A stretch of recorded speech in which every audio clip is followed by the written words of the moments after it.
Welcome back, everybody.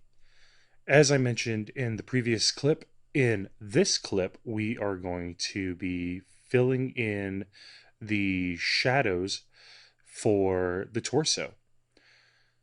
I am keeping in mind the contours and the shapes of the chest, letting the drawing underneath guide my way.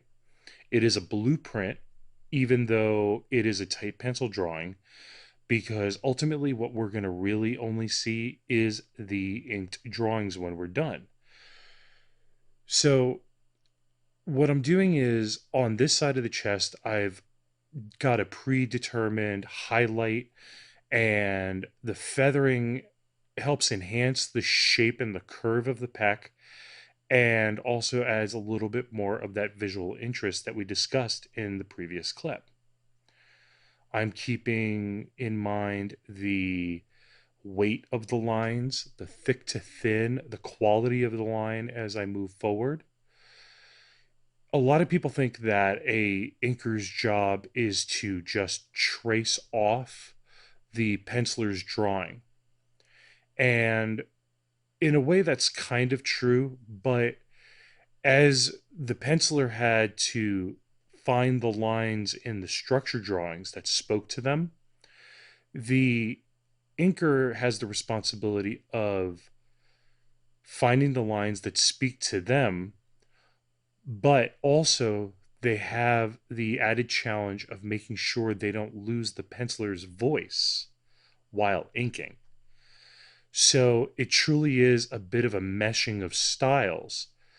And the inker's job is really to make sure that their personal choices and style does not overshadow that of the pencilers. Now, I'm going to assume that the majority of you guys are going to be rendering in ink your own drawings. So that is going to be up to you to decide what lines you ultimately choose to keep and how you're going to pretty much end up putting all these pieces together into a nice finished product. You'll also notice that in the center of the chest, I went over in black ink the some of the lines for the center of the chest. We're going to deal with that in a little while. In case you haven't guessed, I like to always have a little something every few clips to keep you guys coming back for more. And how I deal with that coming up is going to be a fun, neat little thing that is pretty versatile through the entire project, but also in other things that you will be coming up with on your own to be inking and drawing and creating. As I continue to move forward with the inks, I'm being very conscious of the shapes, how they catch light, and how they cast shadows, adding more feathering to areas to help enhance the overall shape, look, and feel of the illustration. When you are doing your feathering, I highly recommend that you use confident, strong strokes. That doesn't mean being heavy handed, but it does mean having the knowledge and confidence in yourself that you are going to produce a nice, crisp line. Notice that I did take an eraser to make sure that all my lines were even.